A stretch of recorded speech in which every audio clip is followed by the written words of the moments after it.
This is a island that at its widest level is 12 miles from shore to shore, and at its smallest level or smallest location, it's 7 miles between one shore and the other. Is that correct? I don't have the exact dimensions, but to your point, sir, I think Guam is a small island. Very small island, and about 24 miles, if I recall, long.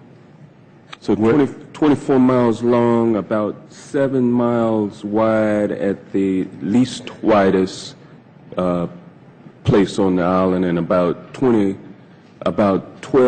miles wide on the widest part of the island. And I don't know how many square miles that is. Do you happen to know? I don't have that figure with me, sir. I can certainly supply it to you if you'd like. Yeah, my fear is that the whole island will become so overly populated that it will tip over and capsize. We don't anticipate that. The Guam population, I think, currently about 175,000, and again, with 8,000 Marines and their families, it's an addition of about 25,000 more into the population. The whole island will become so overly populated that it will tip over and capsize. So just driving around with you, we've seen some homes that are just absolutely beautiful. And we've seen homes about as far as you can go on the other end of the spectrum. Is there much poverty on the island? Yes, there is a lot. Some of the homes that are either like tin siding or very kind of hodgepodge put together are they didn't used to be that way. If you look at old photos that they've got from I can't remember the exact time frame, but basically before a couple of the really big hurricanes that came through in the last decade or so, a lot of the homes were wood siding, and the traditional kind of the top was that not hay, but it looked more like what you would think of with a village style kind of hut type setup or wooden sidings. And then the hurricanes came through and just destroyed everything. And so then a lot of the homes got rebuilt with the debris that they could pick up from. And so a lot of that is if the family didn't have the money to rebuild a concrete home, a lot of the stuff you see now, then they're probably still living in the homes that were kind of put together with the debris. And so the impoverished areas, you'll see a lot of that. There's not a lot of wood homes anymore on the island. We saw one when we did the Southern Loop. I was a little surprised to see it, especially because termites and stuff on the island. There's so many ants and bugs that if you have a wooden house, you're gonna have bug problems. So pretty much everything's concrete walls and roofs and just solid concrete houses, which makes decorating very interesting. Yes. Yeah, you can't just nail something into the wall. So what's the capital of Guam? I think it's Higatnya. Yeah. Located where? It's in the southern, or the North. central. It's in the central area. Okay, it's north of where we are. Downtown district. Okay. And the largest city in Guam is? That's Dedado. Dedado. Yeah. So as we've been driving around and getting a feel for the island, we seem to be going through lots of places that have different names, like Agate, and what was it we went through today? The B. No. Barragata. Yeah. I was trying to visualize the sign. So Yeah. But It's always comical watching white people say it different names. what are these? Are these villages? Are Yes. they're villages? Yes. And would a village be like maybe a township? in the Yes, so States? rather than cities, they've got 19 villages on the island that make up territories, I guess, so to speak. And each village has a mayor, as far as I'm aware. Pretty sure all 19 have a mayor. And then, yeah, and you've got a governor on top of that's kind of over the whole island. So, Jeff, you've been following, I think, an election. Have they had an election going on? They did. Just recently, the governor and vice governor got reelected. From what I understand, it was not as tight of a race as one would think.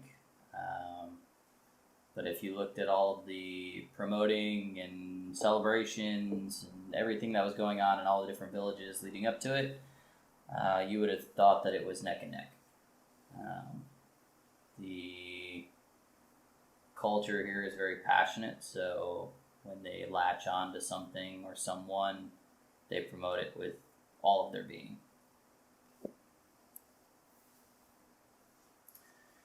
You took us to the tourist district. How would that differ from a typical village? So, tourist district is right up in Tuman, Tetedo. It all kind of mixes together. Compared to like where we live down in Agate, which is kind of considered what we would think of country. Tourist district is very upscale, kind of modernized. California Pizza Kitchen, Billabong stores, Hard Gucci. Rock cafes, Gucci, Yeah. TGI Fridays, basically everything that someone would typically enjoy in a larger city. Kentucky Fried Chicken? Yeah, they do have KFC, KFC. all over the place. They love their KFC here. The beach there is also has white sand, which I believe they import, just like other places, Yes. because that's the only white sand on the island. Everywhere else you go, it's like brown or black. We do have some black sand beaches here. But yeah, the tourist district where all the hotels are and everything has white sand. Yep. The Holiday Inn, the Ducet, the Hilton. It's very pretty. It's just not what you'll see everywhere else on the island. Yes. So the Chamorro people are primarily Catholic. It's like 97% of the people who live on Guam, excluding the military, are Roman Catholic. Why is that? What was the influence that would even cause that for an island, a very remote island in the middle of nowhere? What would cause them to be Roman Catholic? When they got taken over by, I think it was the conquistadors, the Spanish came in and took over, and basically they went from what we would traditionally think of an island tribal, kind of their previous belief system with, you know, your spirits, your shaman, that kind of stuff. They had different names for them, but it got transitioned to a Roman Catholic viewpoint when the Spanish came in and took over. And that's when things started mixing and changing. So.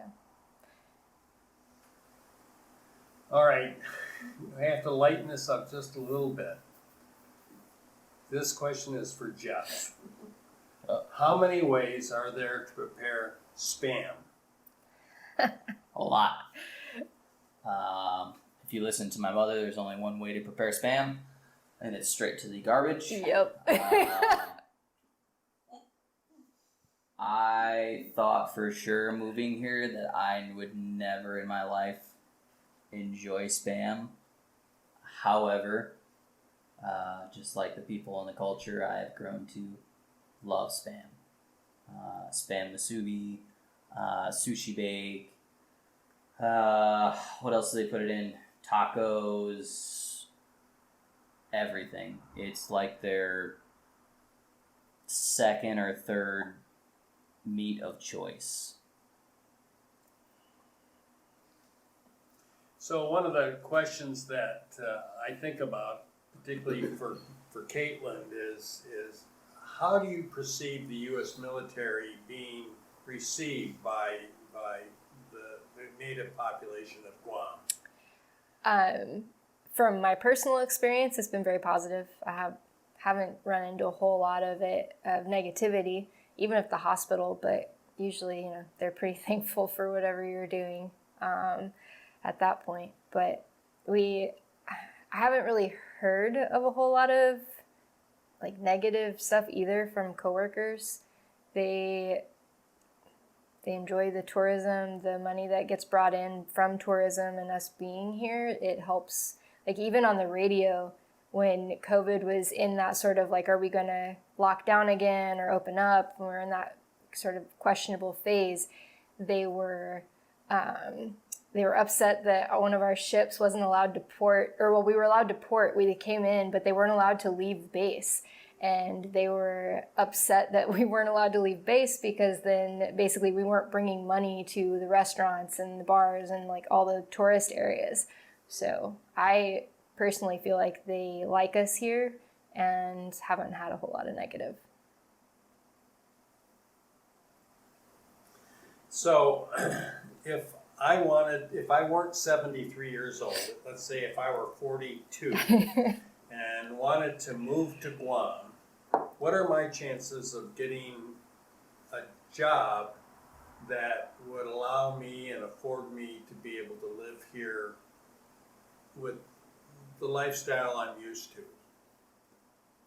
Not being military, being civilian. Depends on your qualifications. Yeah. Travel nurses come and go frequently. When we were in Palau doing our live aboard for diving, we had a travel nurse that was aboard the ship as well, who was from here under contract, fulfilling that time frame, and very shortly after we got back to Guam, she left and went back to the States. A lot of military end up retiring here and seek employment outside of the military. So they're typically able to find jobs pretty easily. As far as being comfortable, it just depends on what you're able to get. When I first got here, I was only able to find a part-time job at the dive shop for barely over minimum wage. Yeah. And then found an opportunity to get in with a government contract. So now it's a little more comfortable. Yeah. Cost of living out here is much higher. Homes are higher if you're looking to buy. Food costs more because everything has to get imported in. So, like, everything's more expensive. Utilities are more expensive. All of that. So, as far as if you're going to try to move out here and be living the way you're used to living, better have a good job. Because otherwise it's going to be more expensive to live here. And then also, as far as retiring here, not recommended unless you are like 100% healthy individual and plan on going naturally when God calls you. Because the healthcare here, if you have any kind of actual medical like issues that need treatment, very limited on the island. Yep. There's You're either getting sent to Hawaii, yeah, or the Philippines, or Japan. Even Japan, if you're going to like Okinawa, is that the one you're referring to? They're even smaller than we are, so we rarely send people there. They either go from here or Tripler, from here to Tripler, which I think that's the one that's in Hawaii. Yeah, and then if they need further care, then they go to California or the next stop. But it's most of the locals, if they need anything large, something that can be done on island, get sent to the Philippines. Yeah, if they're not military. Did you say that? Yeah, sorry. Locals. Yeah, locals. Because there's 2 hospitals besides the Naval Hospital, it's GRMC and GMH. And so those are there's 3 hospitals on island. So we treat a lot of locals. Anything south of us, anything on the southern end of the island comes to us if it's an emergency, like has to we stabilize and then would transfer them to a civilian hospital. So, yeah, don't recommend retiring here. Now, this question is mainly for Caitlin. You said this was your bucket list to come to Guam. Mm-hmm. So would you ever want to be stationed here again once your 3-year I'll partake in that question. Jose, we've talked about Go with it. We've talked about it actually. Just to tag along. You're just a tag along right now. But no, we talked about it actually if we would want to come back here or not. And at the time we had the conversation, it was a yes. I think it'll depend on how old our kids are, like once we start trying to build a family, because depending on how old they are and if we want to bring them out here, where they're at in school, like that'll play a decision. But as far as just living here, I mean, we love diving and hiking and the weather. So, I mean, I would do another stint here probably, depending on the stage of life we're in. Yep. I'm definitely 100% yes, regardless of when. Okay, I have one last question, Okay. and you have to be really truthful about this, okay? Okay. What has it been like, Caitlin, having your in-laws for how many days now? 17. 17 days. So, With how many to go? At least 11. 10. Oh, 10 days to go. it's been great. I didn't expect there to be any problems, and there haven't been. We've gotten along great. I was thinking, I don't know if we should throw your family under the bus or not. They were taking bets on how long it would take us to get annoyed, and I will say that I said never, and that has been true so far. Which family members? His siblings. Imagine that. Joe's bet was 7 days, FYI. Oh, End yeah. of the week. So, We far exceeded that. oh, yes. I said never.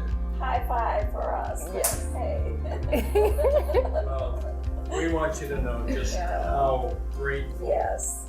we are and will continue to be, and how wonderful and lovely experience this has been for us. So, Caitlin, That's you've great, taken isn't it? time off work, and Jeff, you've taken time. You can't take as much, but you took some time off as well. And we just so appreciate your hospitality, and we want you to know that. It's been fun having you guys here.